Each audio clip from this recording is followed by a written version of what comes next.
Hello everyone and welcome to my The Young and the Restless channel. I hope everyone is having a wonderful day. Before we begin, please hit the subscribe button and give this video a thumbs up. The Young and the Restless spoilers for Wednesday, March 4th, reveal that Victor Newman will kidnap Jack Abbott and take a stand against the Abbotts. Nick Newman and Sharon Newman will also get a message that leaves them deeply disturbed. So let's talk about what's ahead on Y&R.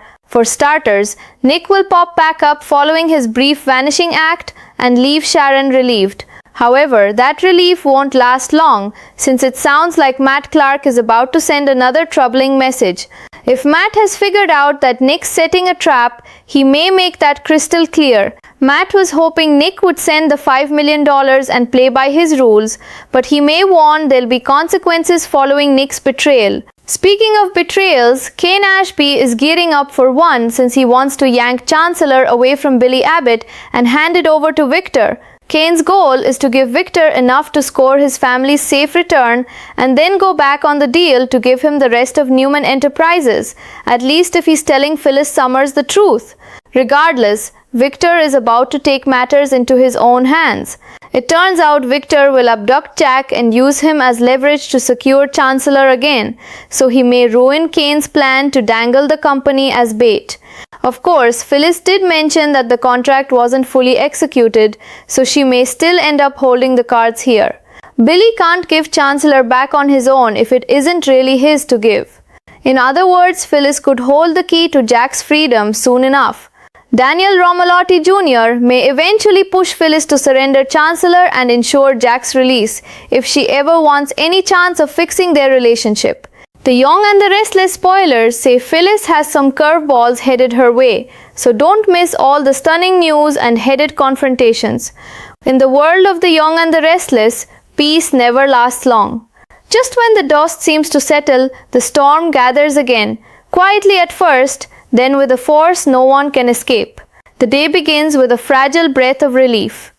Nick Newman reappears after his sudden disappearance, stepping back into Sharon's life like a ghost returning from the dark. For a brief shining moment, Sharon allows herself to believe the nightmare is over. Her shoulders loosen, her voice steadies. The fear that had been clawing at her chest finally releases its grip. Nick is here. He's alive, he's safe, or so it seems. Because in this world, safety is only ever temporary. That fragile calm shatters when a message arrives, cold, calculated, and unmistakably threatening. Matt Clark is no longer hiding in the shadows. Whatever game Nick thought he was playing, Matt has seen straight through it. If Nick believed he could outsmart a predator, Matt is about to prove him wrong. The message carries an edge of menace that chills Sharon to the bone. It's not just a warning, it's a declaration. Matt makes it clear that Nick's trap has been discovered. The rules have changed.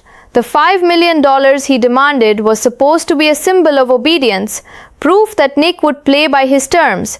Instead, Matt now smells betrayal, and betrayal in his world comes with consequences. Nick reads the message in silence, his jaw tightening, the weight of his choices pressing down on him. He tried to be clever. He tried to be brave, but now the danger feels closer than ever, like footsteps echoing just outside the door.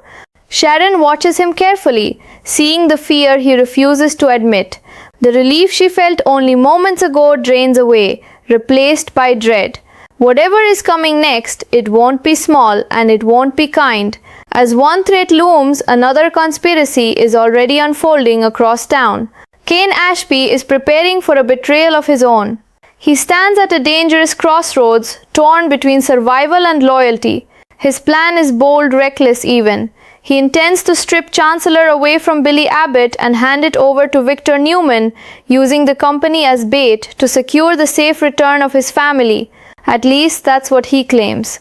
Behind closed doors, Kane confides in Phyllis Summers, painting himself as a desperate man with no other options. His story is simple. Give Victor just enough to get what he wants, then pull the rug out from under him, take back the rest of Newman Enterprises, walk away clean if he's telling the truth. But lies have a way of nesting inside even the most convincing promises, and Phyllis knows better than anyone how dangerous half-truths can be. She listens, her mind racing ahead, sensing that something in this deal doesn't quite add up. And then there's Victor Newman. Victor doesn't wait for negotiations to fall apart. He doesn't trust hope, and he certainly doesn't trust Kane. When the chessboard shifts, Victor doesn't ask permission to make his move. He takes matters into his own hands. In the dead of night, power speaks louder than contracts. Jack Abbott becomes the target. Without warning, Jack is abducted, ripped from the world he knows and turned into a living bargaining chip. Victor uses him as leverage, a brutal reminder that in this war of corporations and egos, people are just pieces on the board. This isn't business anymore, it's personal. Victor's message is unspoken but crystal clear. Give me Chancellor or Jack pays the price. The plan shatters Kane's strategy in an instant.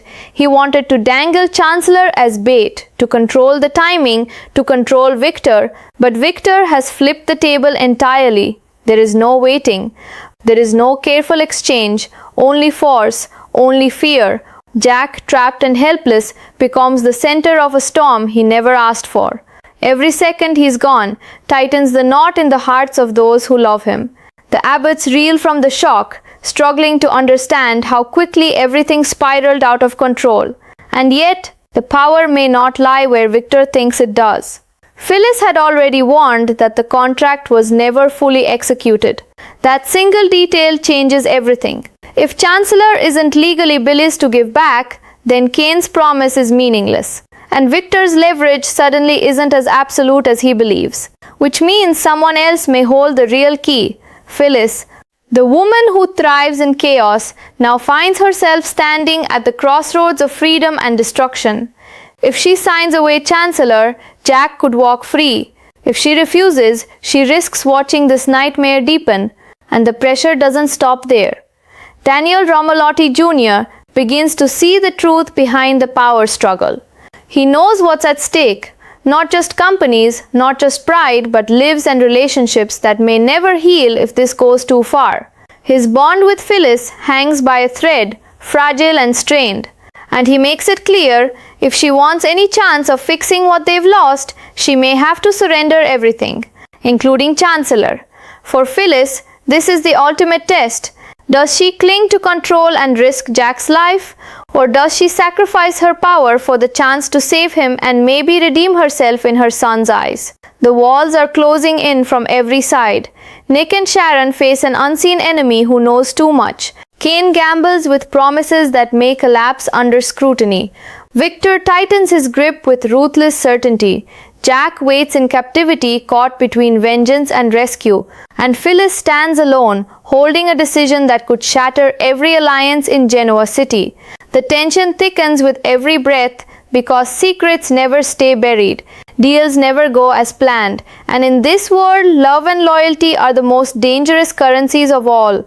As the day unfolds, stunning revelations and explosive confrontations are set in motion, each one pushing these characters closer to the edge. The lines between hero and villain blur, trust erodes, and the cost of power becomes painfully clear. This isn't just another chapter. It's the moment everything changes. The night grows heavier over Genoa City, as if the sky itself senses the reckoning coming. Somewhere in the shadows, Jack Abbott sits alone, surrounded by silence that feels louder than any scream. Every second stretches into eternity. His thoughts drift to his family, to the people who will soon realize he's gone. He knows Victor Newman well enough to understand what this means. This isn't just intimidation, it's a declaration of war. Jack clenches his fists, refusing to let fear win, but even his resolve begins to crack under the weight of uncertainty. How far will Victor go, and who will pay the price if this standoff turns deadly? Back in the light of day, panic ripples through the Abbott family like a shockwave. The moment Jack's disappearance becomes clear, the truth hits hard. This is no accident. This is strategy. Billy Abbott feels the ground shift beneath him. Chancellor was supposed to be leverage, a shield, a way to protect the people he loves. Now it feels like a weapon pointed straight at his brother's heart. His anger burns hot and fast, but beneath it lies terror, the kind no one wants to admit. And then there is Phyllis. She stands frozen between loyalty and survival, staring at the contract that could decide Jack's fate. The words blur together as the weight of her choice presses down on her chest. This is the moment she always feared. The moment when power demands sacrifice. Her phone buzzes again. Another reminder that time is running out. Across town, Nick and Sharon sit in silence after reading Matt's message. The air between them feels thick with dread. Sharon's hands tremble as she sets the phone down. This isn't just a threat anymore. It's a promise of retaliation. Nick finally breaks the quiet. He knows. Those two words change everything. Matt isn't guessing. He's certain. He knows Nick tried to outplay him. And now the hunter has become the hunted. Sharon's eyes fill with fear, not just for Nick, but for everyone connected to this nightmare. She has seen this before. Once someone like Matt feels cornered, he doesn't retreat, he strikes. The danger is no longer theoretical, it's immediate. Meanwhile, Kane's confidence begins to unravel. What started as a calculated gamble is turning into chaos. Victor's move with Jack destroys the illusion of control. Kane wanted to negotiate from strength, but now he's watching his plan collapse under the force of Victor's ruthlessness. He promised Phyllis he had this under control. Now even he's not sure that's true, and Phyllis knows it. She can feel the trap closing around her from every direction. Victor wants Chancellor, Billy wants his brother back. Daniel wants the truth and maybe forgiveness.